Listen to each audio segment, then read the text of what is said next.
There once was a creature that was both commonplace and extraordinary, living beneath the endless skies of southern Africa, where golden grasslands stretched like an unbroken sea. Like a dream slipping between worlds, the quagga, a half-remembered ghost of the zebra's ancestry, walked the earth. It was a bridge between the past and present, caught in a brief moment of nature's whimsy, neither completely striped nor completely plain.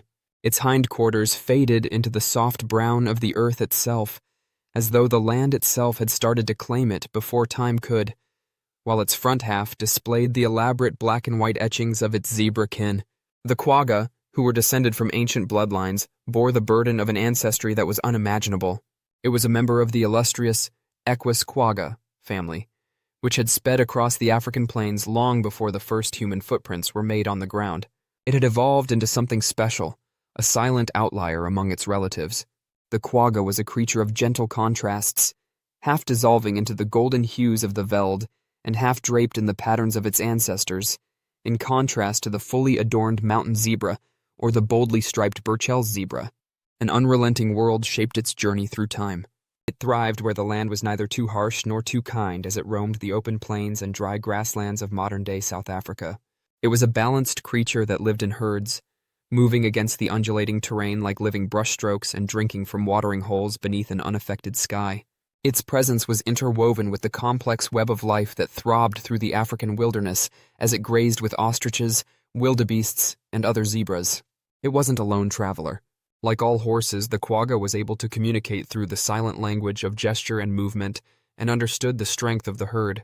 It lived in a world of unspoken ties, where bodies huddled together for warmth in the cool of the night and ears flicked to warn. It followed the cycles of the land, drinking when the rivers were full and persevering when the rains would not come. With its long legs designed for speed and its senses honed by generations of survival, it was able to hold its own in the wild despite not being a predator or a great beast of power. But even as it prospered, things started to change in its environment. The quagga, a creature as steady as the wind through the grasses, was recognized by the first humans to set foot on these lands as a part of the fabric of life.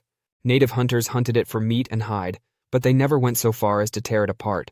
Death was a part of the dance and the great cycle that had been going on since the beginning of life, so the quagga had always been aware of it.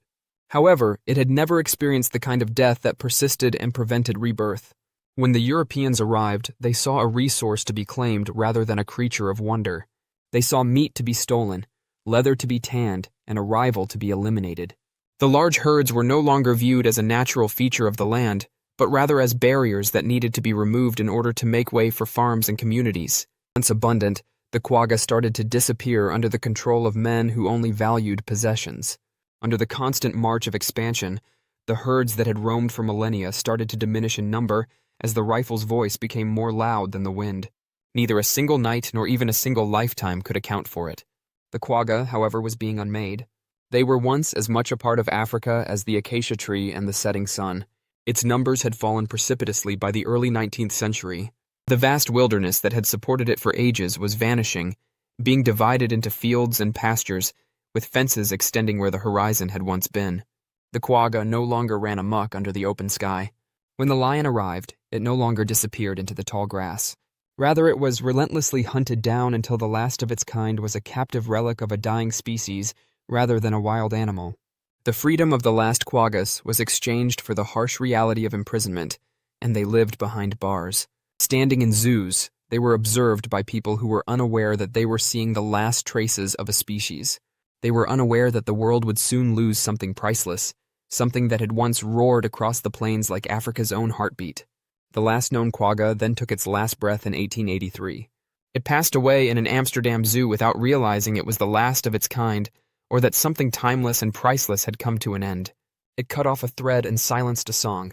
The sun continued to shine, and the world continued to revolve, but something was lost that would never be recovered. For many years, the quagga was merely a museum specimen, a name in old books, a faded photograph, or a memory. It turned into a ghost, lingering on the periphery of history, a warning muttered by conservationists who lamented too late. However, ghosts don't always remain quiet. In the dusty recesses of long-forgotten exhibits, the quagga's story did not conclude. Ever inquisitive and searching, science looked back in time and discovered that the quagga was not completely extinct. Its genes were not destroyed, instead they were dispersed and waiting, and its blood continued to flow in the veins of its zebra cousins. Conservationists and geneticists made a daring and unprecedented attempt to go back in time. They aimed to bring the quagga back to life through selective breeding, not by magic or science fiction, but by the careful guiding of nature itself. A hope woven from the shadow of extinction, they called it the Quagga Project. They started to restore what had been lost by breeding zebras with the tiniest remnants of the quagga's patterns, bringing them closer to the animal that had once roamed freely with each generation. But would it ever really come back? Is it possible to recreate an unmade species? It's unclear. The land is different now. The world has evolved. Nevertheless, a new generation of quagga-like zebras is now running in South Africa, where the grass still bends in the wind and the sky is still wide and unending. Although they are not exactly the same, they are something similar and encouraging. They serve as evidence that loss need not always be permanent and that extinction need not always be final. The quagga was more than just a creature. It was a strand in the enormous and complex web of life, a fragment of the wild. Its tale is one of human irresponsibility and lessons learned too late, in addition to extinction. However, it is also a tale of perseverance and the potential for something to be saved despite loss. Maybe the quagga will roam once more in the future, not as a shadow of its former self, but as something fresh and reborn.